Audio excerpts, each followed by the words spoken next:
Hello guys, welcome back to my channel. I hope you all are doing well. आज हम बात करेंगे पम्मी और प्रेरणा के बारे में। जैसा कि आप लोग जानते हैं कि इन लोगों ने पिछले कुछ दिनों से चुप्पी बना ली थी। ना ही प्रेरणा कुछ बोल रही थी, ना ही पम्मी कुछ बोल रहा था, तो दोनों शांत थे।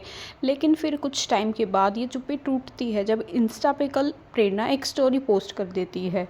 कल प्रेरणा ने इंस्टा पे ये स्टोरी लगाई थी जिसमें उसने इनडायरेक्टली ये बोला था कि उसका नीच लोगों से पाला पड़ गया था, और मतलब ऐसी बातें बोली जो इनडायरेक्टली ना पम्मी अपने ऊपर ले लेता है। कोई इसको स्क्रीनशॉट सेंड करके भेज देता है। उसके बाद पम्मी का भड़कते हुए आज एक वीडियो आता है जिसमें वही पुरानी बातें पम्मी बोलता है। यहाँ ना दोनों की ही मैं गलती मानती हूँ कि प्रेरणा जो हमेशा खुद को ये दिखाती है कि वो जो चीज़ें सोशल मीडिया पे लेके नहीं लाती है, अपनी पर्सनल लाइफ को पर्सनल रखती है, सोशल मीडिया पे वो तो लेके ही नहीं आती। लेकिन बार बार इसका ही है ना, इंस्टा पे स्टोरीज लगा के कुछ ना कुछ इनडायरेक्ट बोलना चलता रहता है।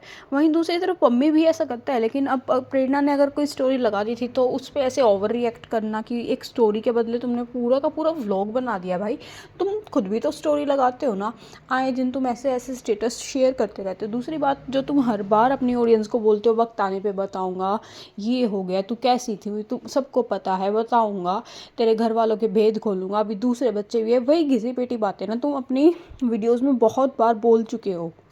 सी एक दो बार ऐसी चीज़ें होती है ना कि चीज़ें रिपीट हो गई तो वो ठीक होता है। लेकिन पम्मी ने आज तक जब भी वीडियोस बनाए हैं उसमें एक या दो सबूत उसने दिए हैं या चीज़ें बताई हैं। लेकिन वो इतनी वीडियोस बना चुका, सब में उसने वही सेम बातें बोली है। मेरे साथ ये वहाँ इनिशियली जब उसने ये सब शुरू किया ना, तब थोड़ा बहुत ऑडियंस को वो काफ़ी चीज़ें बता रहा था। और दूसरा, जो वो प्रेरणा की मम्मी की गली वाली चीज़ें थी तो वो एक प्रूफ थी। तो उसको ना इस तरीके की चीज़ें अपनी ऑडियंस को दिखानी चाहिए। लेकिन अगर वो बार बार यही चीज़ें, आऊँगा मैं, ये करूँगा, वो करूँगा, देखो सबको पता है कि तुम्हारा कोर्ट केस चल रहा है और लीगली तुम बंधे हुए हो, या चीज़ें नहीं बोल सकते। वहाँ जो ऑडियंस है वो भी अंडरस्टैंड करती है तुम्हें, तुमको टाइम दे रही है। तो तुम नॉर्मल व्लॉगिंग कर लो। तुमको हर दूसरे तीसरे दिन या हर वीक ऐसी क्यों चीज़ें करनी होती है? माना कि वो स्टोरी लगा के तुमको पोक कर रही है, पर तुम भी तो लगाते हो ना। अब तुम बार बार बोलते हो कि उनको भी बोलो अपनी साइड रखे, अपनी साइड रखे। अब वो अगर इंस्टा पे स्टोरी लगा के सी रख भी रही है तो तुमको इग्नोर करनी चाहिए। अब हो सकता है उसकी किसी और दोस्त के लिए उसने वो स्टोरी लगाई हो, तुम अपने ऊपर ले क्यों रहे हो? और चलो लिया भी ना, तो तुम सब्र करो। सब्र का फल बहुत मीठा होता है, क्योंकि बार बार तुम इतनी छोटी सी चीज़ों पे पिंच होगे तो वो तो रोज़ लगाएंगे स्टोरी। तो क्या तुम रोज़ ऐसे व्लॉग्स में बोलते रहोगे कि बताऊंगा बताऊंगा? अब हो सकता है तुम्हारी इस वीडियो के बाद जो प्रेरणा है वो फिर से स्टोरी लगा दे, प्रेरणा की मम्मी लगा दे, उसके पापा लगा दे। तो तुम हर व्लॉग में थोड़ी ना ये बोलते रहोगे तुमको बता दूंगा, तुम्हारी पोल खोल दूंगा। हर टाइम पे ये नहीं करनी होती है चीज़ें। तुम क्यों कर रहे हो? फिर तुम्हारी ऑडियंस का भी ना इंटरेस्ट ख़त्म हो जाएगा। अभी भले जितनी भी तुमने चीज़ें बताई ना वो एनफ है। ऑडियंस का जो जितना भी सपोर्ट है ना, 90% ऑलरेडी तुम्हारे पास है। इसके बदले प्रेरणा अगर 1000 इंस्टा स्टोरीज भी लगाती है ना, तो उसका कोई यकीन नहीं करने वाला जब तक वो विद प्रूफ, या एक होता है ना अपने मुंह से चीज़ें ना बोल दे, तब तक उसका कोई यकीन नहीं करने वाला है। तो उसकी हर इंस्टा स्टोरी पे तुम इतना गुस्सा करते हो, वो तुम्हारी हेल्थ के लिए भी बहुत गलत चीज़ है कि तुम इतनी छोटी सी चीज़ों पे पिंच हो जाते हो, तुमको गुस्सा आ जाता है। तो ये चीज़ें तुमको कंट्रोल करनी चाहिए। तुम एक सोशल मीडिया फेस हो, इतनी छोटी छोटी चीज़ों पे अगर तुम बार बार वीडियोस बनाओगे ना, तो ऑडियंस को कहीं ना कहीं फिर ये लगना लाजमी है कि तुम व्यूज़ के लिए कर रहे हो। अभी तुमको बार बार एक्सप्लेनेशन देने की नीड है ही नहीं। प्रेरणा ने कुछ बोला ही नहीं है, बल्कि 90% ऑडियंस का, इवन मेरा भी और जितने भी रिएक्शन चैनल है, सबका सपोर्ट ऑलरेडी तुम्हारे पास है। तो तुमको बार बार ये चीज़ें बोलने की ज़रूरत है ही नहीं। एक टाइम के बाद ना तुम्हारी ऑडियंस खुद तुमसे इरिटेट हो जाएगी। आज के व्लॉग्स में तुम खुद अपने कमेंट्स देख लेना, लोगों ने बोला है तुमको कि तुम हर बार बस बोलते रहते हो, करते कुछ नहीं हो। तो वो वाला फेज़ हो जाएगा कि शेर आया शेर आया, और जब वो रियल में आता है तो उसको कोई यकीन नहीं करता है। तो अब कहीं ना कहीं तुम्हारी ऑडियंस भी बोर हो जाएगी। वही घिसे पिटे वो लोग कमेंट्स करेंगे, सवाल करेंगे, क्योंकि तुम्हारी लाइंस भी वैसी है। तो तुम उनकी चीज़ों को इग्नोर करना भी सीखो। हर चीज़ में इतना ओवर रिएक्ट मत करो। अभी सबको पता है कि तुम्हारे साथ बहुत गलत हुआ है। तुम्हारी ऑडियंस भी जानती है कि तुम्हारी बच्ची को तुमसे दूर करके उन्होंने बहुत घिनौनी हरकत की है, और इसका कर्मा भी, और जो करता है ना भगवान, उसका सब जो हिसाब है वो बराबर मिलेगा। तुम बस कोर्ट में अपना ट्राई करते रहो, सेक्शन 9 का केस डाल दो कि मुझे घर बसाना है पर इसको नहीं बसाना है, तो एटलीस्ट हो सकता है नोना की कस्टडी तुम्हारे पास स्ट्रॉन्ग बने। ऐसा नहीं है कि कानून सिर्फ लड़कियों के लिए है। कोई अच्छा सा लॉयर करो और अपनी चीज़ें ना अच्छे से सॉर्ट करने का ट्राई करो। उनके भड़काने पे तुम मत ओवर रिएक्ट करो, चीज़ें तुम्हारे लिए ही ख़राब होगी। तुम अपनी नई लॉयल ऑडियंस खो दोगी, ये तुमसे बोर हो जाएगी।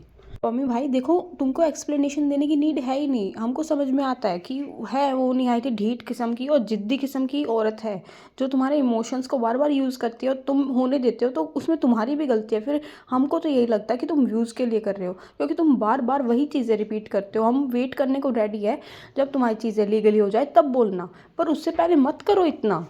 वहीं पम्मी के परसों के व्लॉग में एक चीज़ सुन के मेरे को बहुत बुरा लगा। आई थिंक वो परसों का कोई व्लॉग था जिसमें लड्डू पम्मी के साथ था, और लड्डू ना 2-3 बार ये बोलता है, नोना तो मुझे भूल गई, मुझे तो नोना याद है लेकिन नोना तो मुझे भूल गई। उसके लिए इतना बुरा लगा, मुझे थोड़ा सा इमोशनल भी हो गई थी कि भाई वो एक छोटा सा बच्चा अपनी बहन को कितना मिस कर रहा है। चलो इन दोनों की लड़ाई थी, लेकिन इस औरत ने मतलब भाई बहन को भी दूर कर दिया यार। थोड़े से भी शर्म या एक होता है ना दया, वो इनकी फैमिली में बची नहीं है, और यही रीज़न है इनको हेट देने का। एटलीस्ट उस लड्डू की तो सोच ले, वो लड्डू भी मिस कर रहा है। इतना तो सोच सकते हैं ना कि बाप और बेटी को मिलने दे, और एटलीस्ट उसके दादा दादी से मिलवा दे, उसकी फैमिली से मिलवा दे, उस छोटे से लड्डू से तो मिलवा दे। वो अपनी बहन को कितना मिस कर रहा है, कितने प्यार से बोल रहा था मुझे तो नोना याद है, पर नोना मुझे भूल गई। इसका वो खुद का भाई अंशु, उसको अपनी बहनों की ज़रा सी भी कदर नहीं है। वो नेपोटिज्म का प्रोडक्ट होके इन दोनों के नाम पे अगर वो चाहता तो यूट्यूब चला लेता, उसके अच्छे खासे सब्सक्राइबर भी हो जाते, व्यूज़ भी हो जाते, फिर भी वो नाकाम नेपोटिज्म का प्रोडक्ट आज तक कुछ नहीं कर पाया। नल्ला अपनी बहनों की कमाई खाता है, पर जो एक भाई है ना, वो छोटा सा बच्चा, वो अपनी बहन को मिस कर रहा है, उससे ये मिलने नहीं देते हैं। इनकी तो जान बसती है अपने अंशु भाई में, इन लोगों की जान बसती है उस नेपोटिज्म के प्रोडक्टों को घर बैठे खिला रहे हैं। खिलाओ भाई, अपने भाई के लाड करो, पर दूसरों के भाई बहन की भी कर लो कदर। वो लड्डू ना मिस कर रहा है नूना को, थोड़ी सी भी शर्म और दया हो तो एटलीस्ट उसको तो मिलवा दो तुम। खुद के भाई का प्यार तो इनको प्यार दिखता है। हालांकि वो चाहता ना, वो लड़का, वो नेपोटिज्म का प्रोडक्ट तो बहुत कुछ कर सकता था, कमा सकता था भाई। यूट्यूब पे तो 5 मिनट लगते हैं, 5 मिनट लगते हैं चैनल बनाने में, ऑलरेडी उसका है भी। फिर भी एक अच्छा खासा वेल नोन फेस होने के कारण जो वो चार और ये सब्सक्राइबर होते हैं, उसका एक दिन में हो जाता अपनी बहनों की बदौलत। इंसान है ना, इस चीज़ के लिए तरसते, उसको मिली हुई है, उसको कदर नहीं है। ना ही पढ़ता है, नालायक की तरह घर में मुफ्त की रोटियां तोड़ता अपने बहन के नाम पे। बेशक तोड़, पर दूसरे के भाई बहन भी भाई बहन होते हैं, सिर्फ तेरा भाई भाई नहीं है। जिस तरीके से अपने भाई को सपोर्ट करती है ना, सब करती है अपने भाई के लिए, तो नोना को भी मिलवा दो। उसका भाई भी उसको मिस कर रहा है, छोटा बच्चा है वो थोड़ी ना मतलब ऐसे होता है कि बेवजह बोल देगा। उसको याद आती होगी अपनी बहन की, प्यार करता था वो नोना से, छोटे छोटे बच्चों से बैर कर रखा। कैसी घटिया फैमिली है ये। जिन जब पम्मी लास्ट टाइम नोना से मिला था, वो पूछ रहा था लड्डू के बारे में, तो वो बच्ची भूल गई अपने भाई को। इनको जरा से भी मीन्स प्रेरणा कैसी इतनी पत्थर दिल हो गई है कि उसको जरा से भी दया नहीं आती है कि उसके पापा से मिलवा दे, उसके भाई लड्डू से मिलवा दे। कितना छोटा सा क्यूट सा बच्चा है वो, भाई बहन की जोड़ी को दूर कर रखा है। डूब मरो भाई तुम। और लास्ट में पम्मी को यही कहूँगी, देखो तुम भी इंस्टा स्टोरीज लगाते हो, रोज़ लगाते हो कोई ना कोई स्टेटस या स्टोरी तुम शेयर कर देते हो, तो वही प्रेरणा भी कर रही है, तो तुमको इतना ऑफेंड होने की ज़रूरत नहीं है। जिस दिन वो व्लॉग बना के कुछ बोल देते हैं तुम्हारे बारे में या चीज़ें डायरेक्ट बोल देते, तो तुम आंसर बिल्कुल देना, बट विद प्रूफ बोलना और कुछ चीज़ें बताना। वही पुरानी बातें मत बोलो बार बार।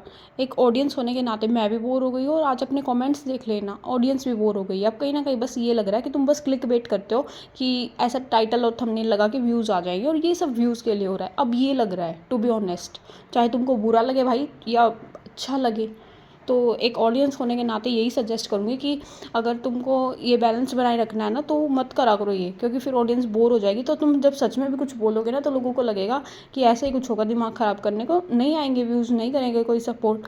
तो भाई जब बोलो तो विद प्रूफ बोलना, एक साथ बोलना, दिल खोल के बोलना। पर जब तक तुम बाउंड हो तो ऐसे बार बार मत बोलो, मैं बोलूँगा, मैं बोलूँगा, मैं बोलूँगा। जिस दिन बोलो दिल खोल के बोलना। हम सब अगर तुम सही होगे तो सपोर्ट करते आए हैं और करते रहेंगे। तो बस यही था मेरा आज के लिए। आई होप आप लोगों को वीडियो पसंद आई होगी। वीडियो पसंद आई तो लाइक कर देना, कमेंट्स करना और चैनल को सब्सक्राइब करना मत भूलना। तब तक के लिए bye bye and take care everyone.